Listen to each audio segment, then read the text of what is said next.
My ex-girlfriend said she could hear me and my fiancé when we're together, but my cousin said it's not a problem. Throw array. Backstory: I, 35 meters, used to be engaged to my ex Rachel, 35F, fake name, until I caught her in bed with my cousin Jake, 37 meters, fake name, 10+ years ago. They claimed that they were in love and begged for forgiveness, but I wasn't hearing it. Obviously this caused drama and nearly everyone was on my side. The rest refused to comment on the situation, and understandably his parents, uncle and his wife, were disappointed but choose to forgive their son after Rachel and him got married. After my uncle died, I decided to let go of the hate and rekindled a LC relationship with Jake. A lot of that had to do with meeting my current fiancée Fiona, 27F, fake name, and to be honest she's so much better. I figured in the end that betrayal turned out to be a favor in the long run, because I can now truly say I've met the love of my life.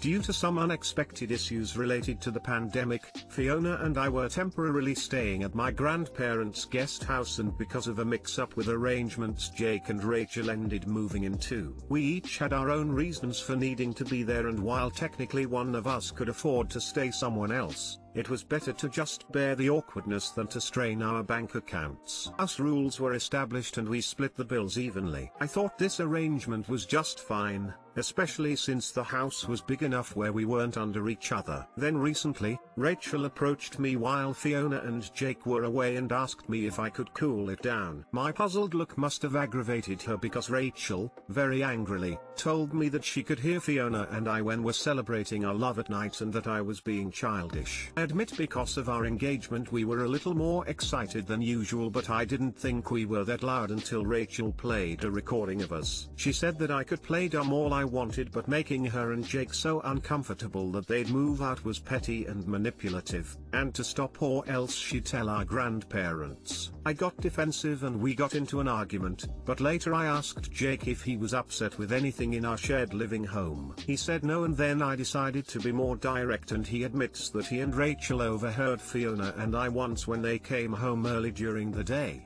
but never again after that. Given that Jake isn't complaining and I, obviously, don't trust Rachel's perspective, what should I do? Edit for clarification. 1. The recording that Rachel showed me was strictly audio. 2. We are all staying in my grandparents' guest house. They live somewhere else.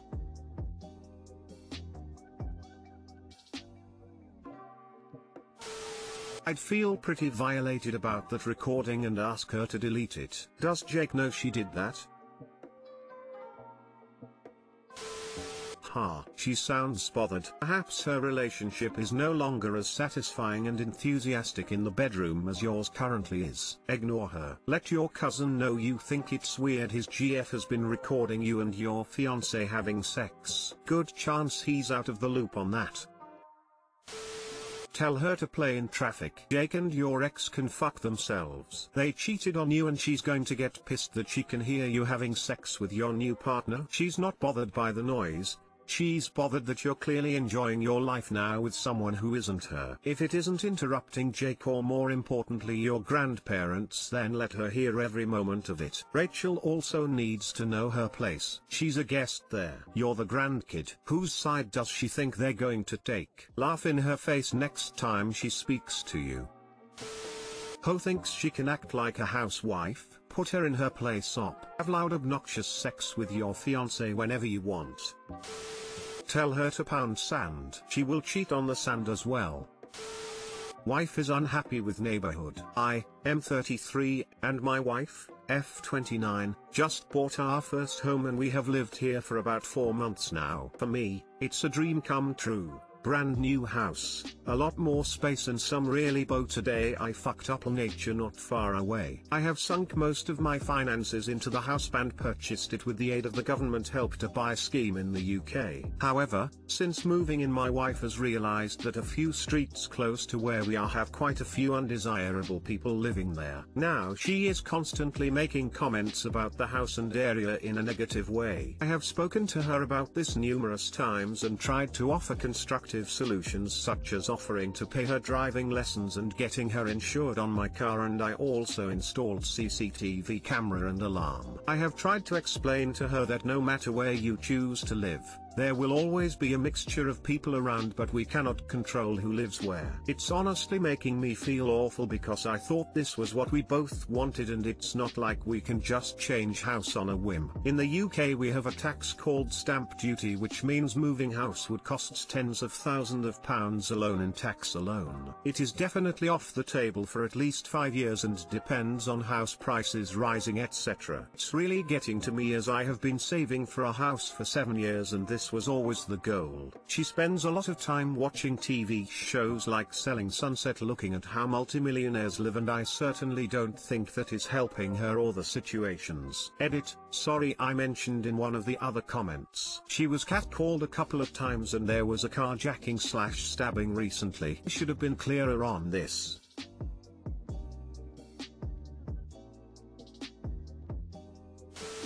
If your wife can't afford to live in a gated community, she shouldn't be expecting to only live around the type of people she considers desirable for a 3-block radius. That's just ridiculously unrealistic. As someone that lives in a gated community, with a shitload of assholes living here also, no matter where you live there are going to be shitty people. Money doesn't buy decency. Of course it is safer, but there have been some incidents, and so much toxicity.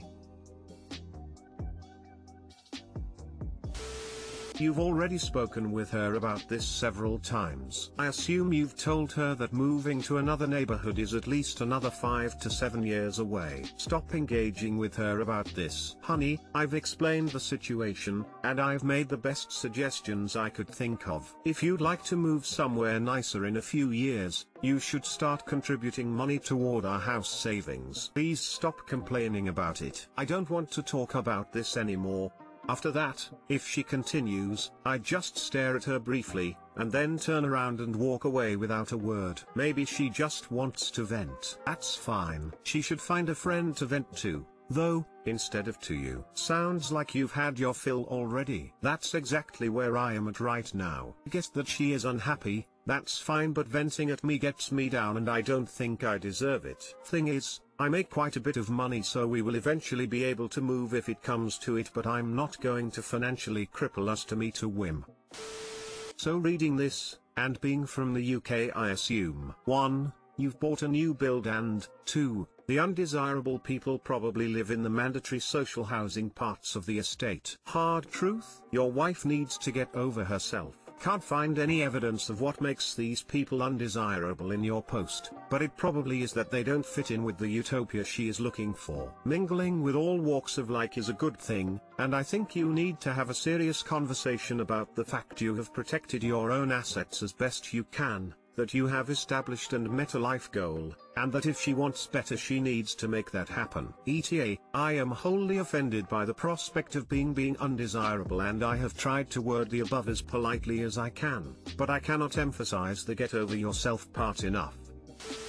Well, we moved to our new house 2 years ago. After spending almost a year we realized our neighborhood is problematic AF, a lot of drama, several times police came due to several reasons including a fight between 2 women, robbery, drug dealers etc., and we were disappointed by this fact. Tell her that she is not the only one who is tolerating to this kind of situations, it happens. Moreover, neighbors do not stuck. Some of them always moves out. Yes, I agree. I tried to explain that all areas can have those problems. Thing is, our actual street is filled with lovely people. Our neighbors are awesome and we have made friends with them. She is more unhappy about the area she has to walk though to get to the local supermarket. It is pretty rough and I understand she is scared, which is why I always offer to do the shopping, and I offered to get her driving lessons and insurance on my car so she won't feel isolated or trapped.